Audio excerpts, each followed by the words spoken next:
Mr. Holmes, whatever brings you here so late at night? I'm interested in the case of young Leighton Chapman. He was arrested earlier this evening and accused of a double murder. I beg your pardon? That case is quite clear to the police.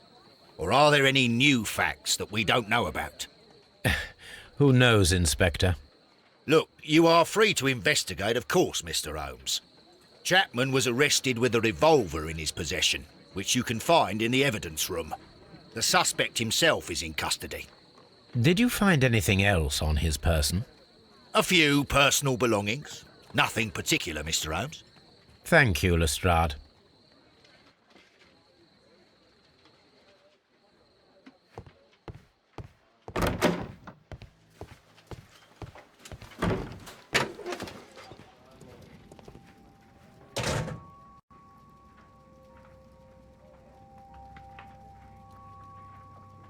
A cheap watch, bought with his own money, no doubt.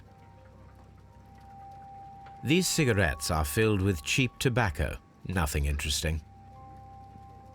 So this is the gun that Leighton was holding when he was caught by the police. It is a Webley revolver, a reliable weapon. It seems as though the shells were not removed from the cylinder.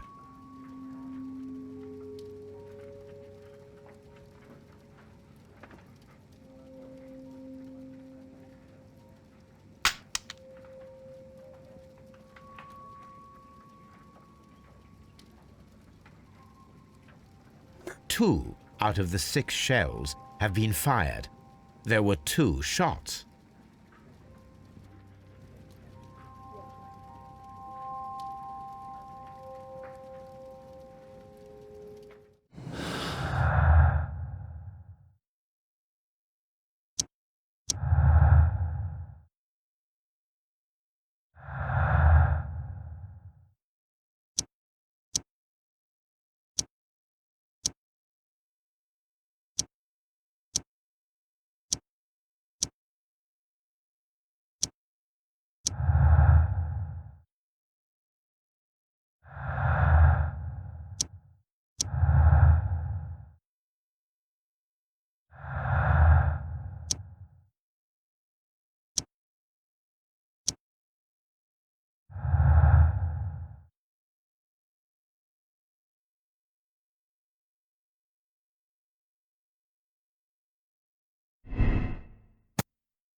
Please.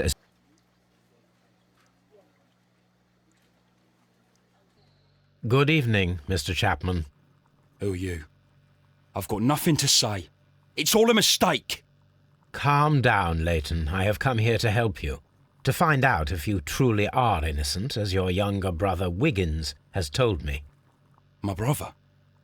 You know him? Then that means you're... Sherlock Holmes. Oh, blimey. All right, Mr. Holmes. I'll tell you everything.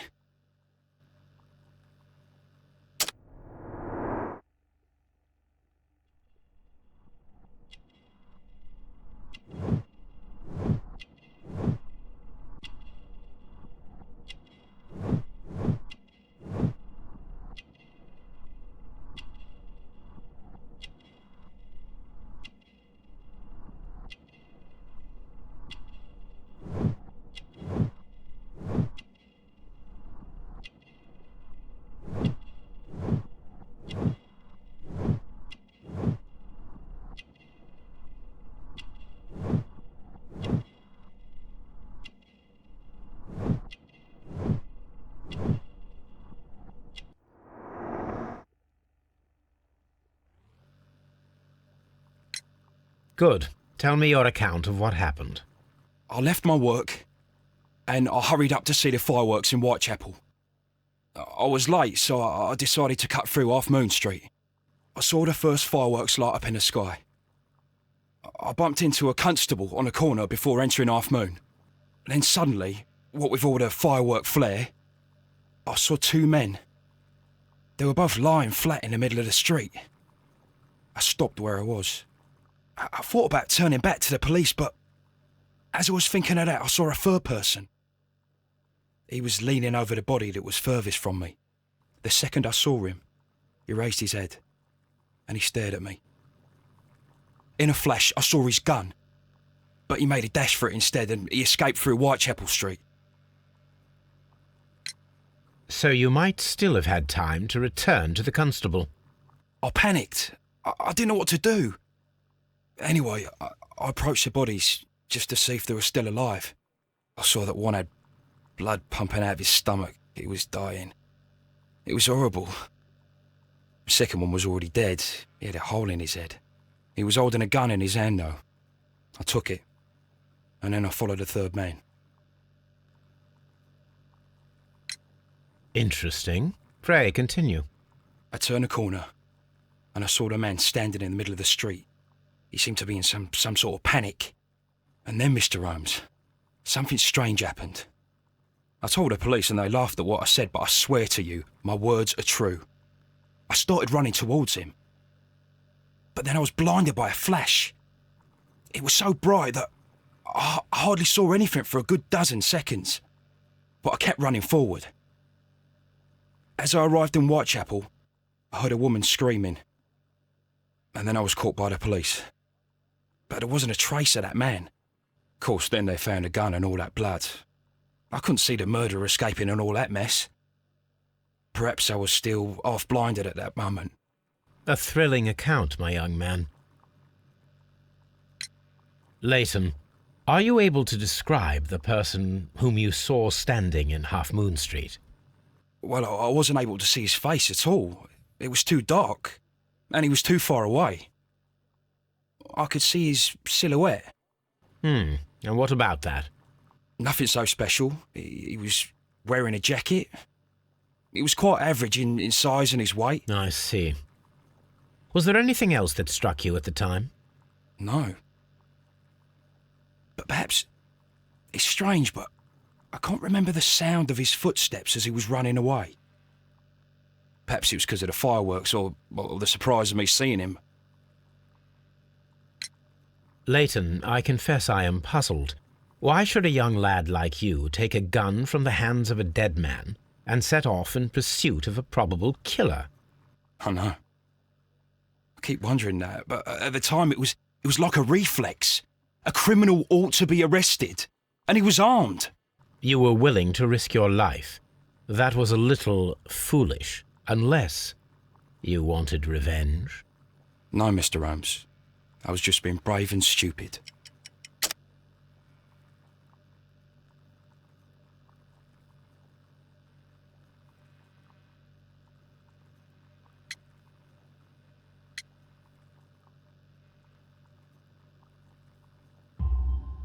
I'm sure that you were, but I believe that you may have recognized one of the victims, Brian Vercotti. You knew that gentleman well, did you not? However could you know that?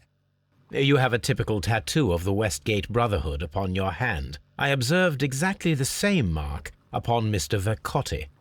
You came to know him from your sharing a past prison sentence. Am I correct, Mr. Chapman? Oh, God. You're right, Mr. Holmes. Would you tell me a little about Brian Vercotti? We were convicted for a robbery. Once in prison, both of us joined one of these fraternities.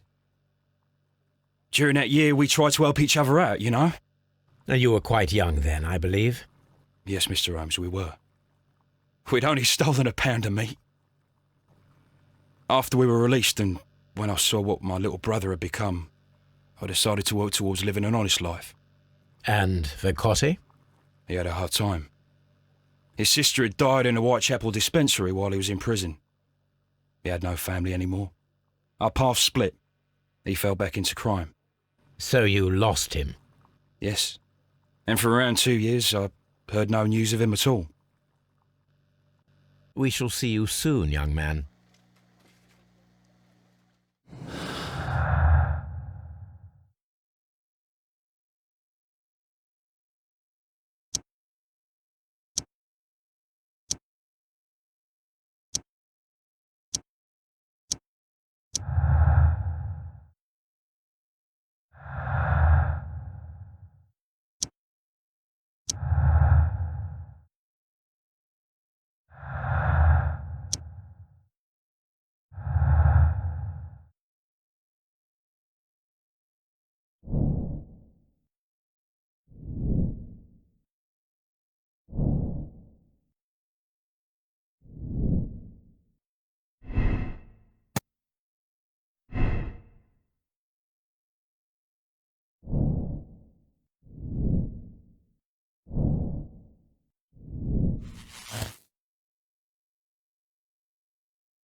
Here it is. I need to continue my research in my archives.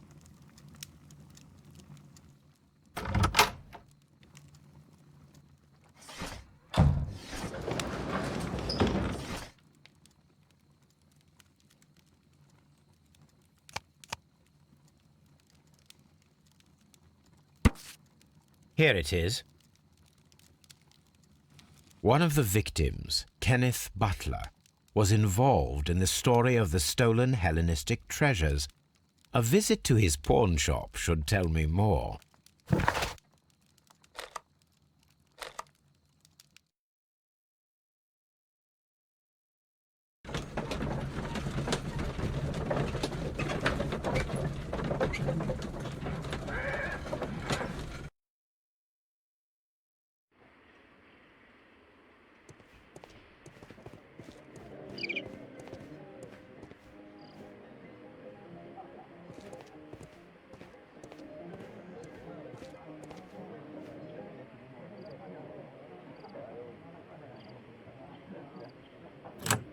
Mr. Butler's key matches the lock perfectly.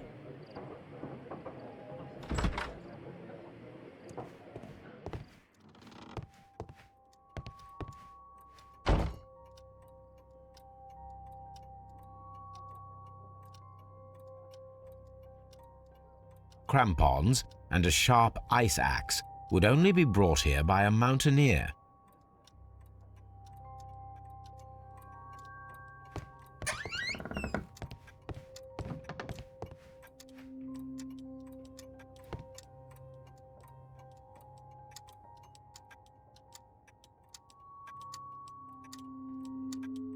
A flare pistol. Perhaps it was pawned by a destitute sailor.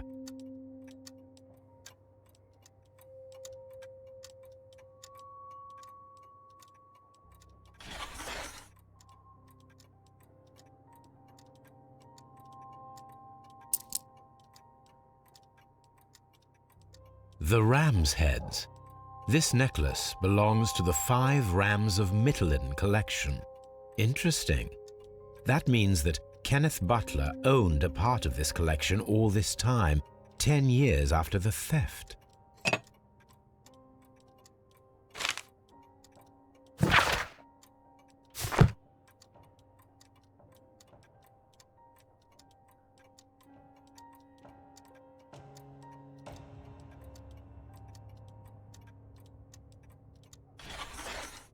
It looks as though Mr. Butler kept a careful record of his operations.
What's up with you, lad? What are you waiting for? I'm waiting for my brother to be released. Your brother? The one that you caught, beat up and imprisoned. Ah, the murderer. He ain't killed no one, copper. Watch your mouth, lad, else you'll be joining that worthless brother of yours.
I am unable to see any higher.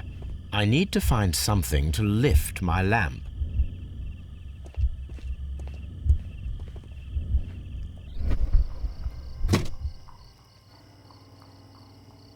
This should be useful.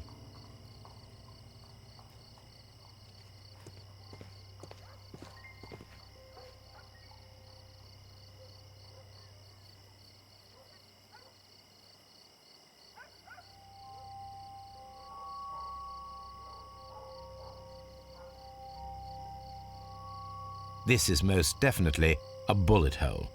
The brick cracks are fresh. Watson, there was a third shot fired in this street.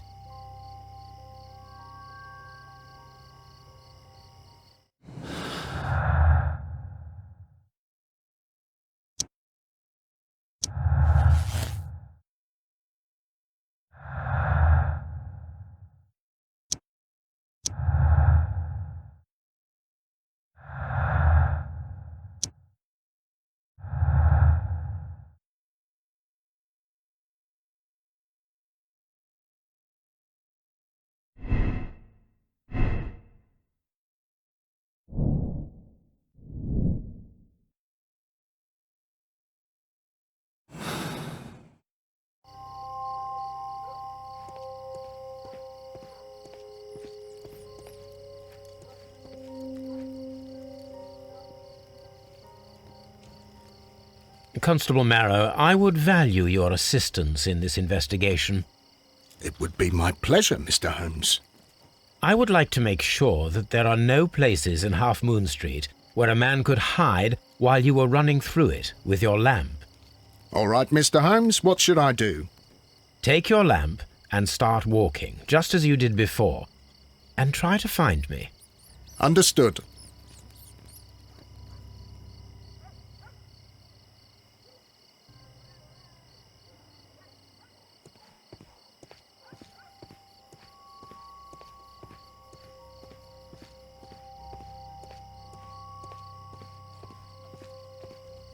I can see you very well, Mr. Holmes. All right, Constable. Let's try again. I'll find another place to hide.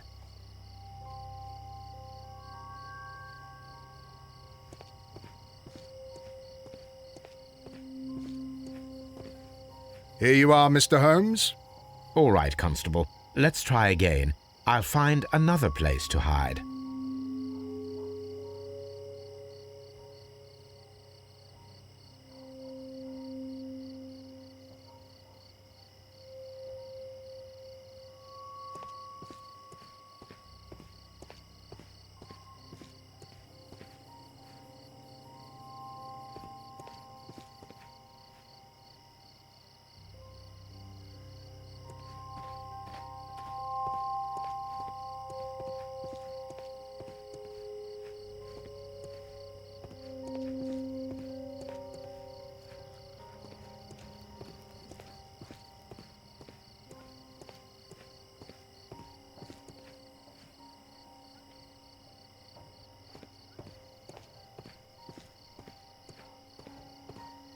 Mr. Holmes, it wasn't difficult to find you at all. It is obvious now. No one could escape Constable Marrow's lamp while hiding in the street.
These tools are exactly what I need to climb the wall.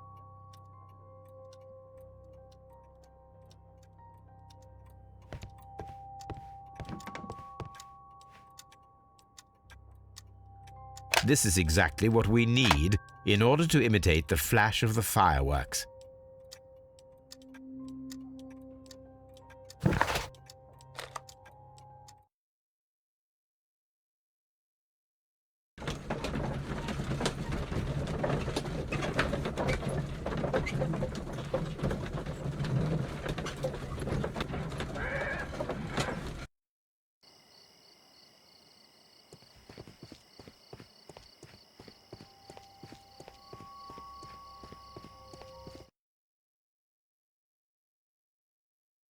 Why are you looking at me all the time like that?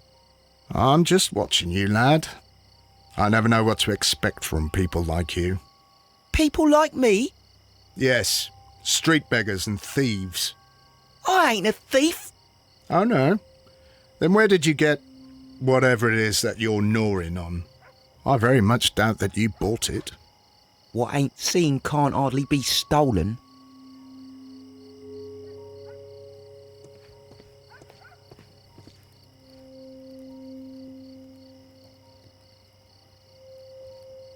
Constable Marrow, Watson, I would like to perform another kind of reenactment with your help.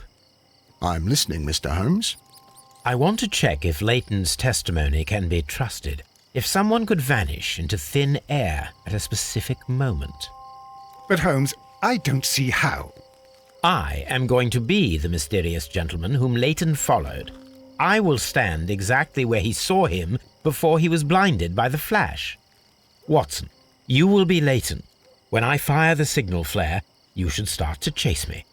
I understand, Holmes. You, Constable Marrow, just play your part and do exactly as you did. Just, please, wait 5 seconds after the signal flare. I doubt that Polly Powell would have screamed any earlier. As you say, Mr. Holmes. Let us begin then. Catch me if you can.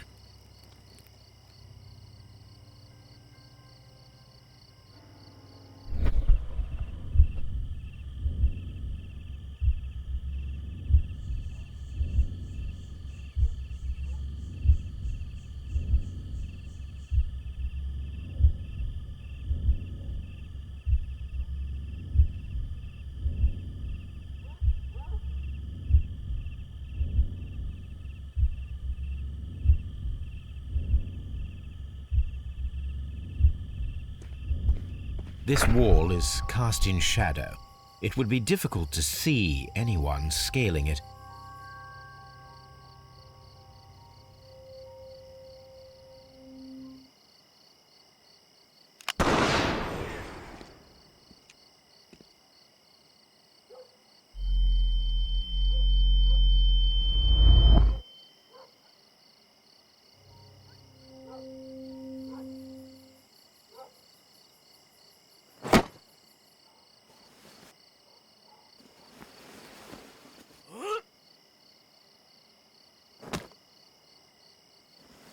I can barely see anything.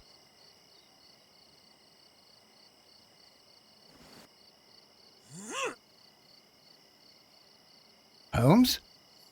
Are you there?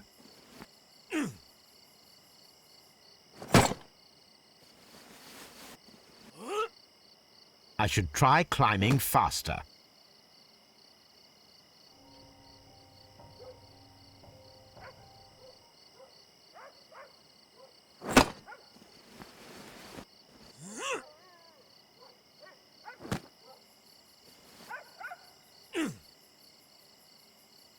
I can barely see anything.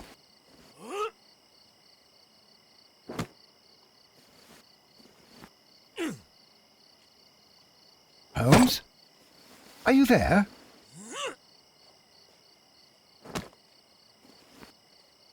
Where is he? My God, a man can't just disappear like that.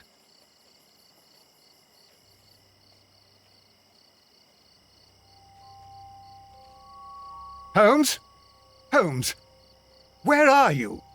I cannot see you, Mr. Holmes. Dr. Watson, it seems that Mr. Holmes has disappeared. Don't worry, gentlemen, I am up here, above your heads. How on earth did you get up there, Holmes? I am using crampons and a climbing axe, although the person we are looking for did not leave any traces of such tools. Constable, is there any way to get to the top of this building? Yes, Mr. Holmes, I can show you. The door to the building can be found from Whitechapel Street. Gentlemen, I am on my way down.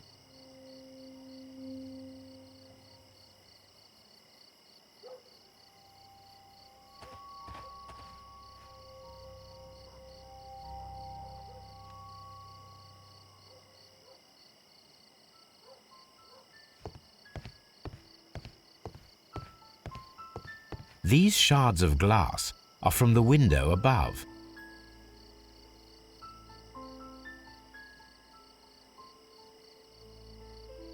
Someone broke through the window to get inside the attic, but in his haste he ripped his jacket.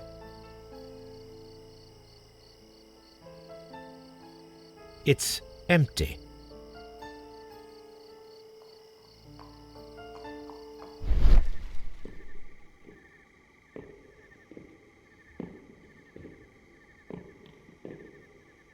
A cluster of thick black threads. They're unusually strong. I should examine them under the microscope. We can conclude that the person whom Leighton saw climbed up the wall, broke into the attic window, and escaped through the hatch.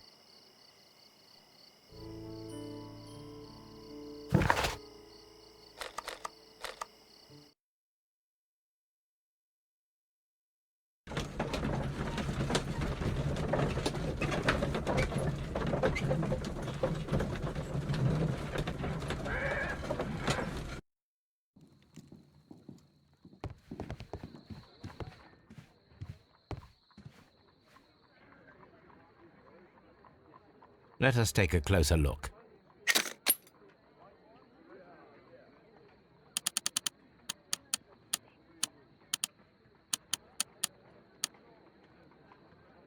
It is not a thread, but a hair. I very much doubt that it is human. I need to compare this sample with a human hair and a horse hair. A shaving brush is usually made from horsehair. Watson, could you please pass me your shaving brush? Here you are. Watson, look, what's outside the window? Well, I don't see anything. Ouch! Holmes! Oh, don't make such a fuss. One little hair.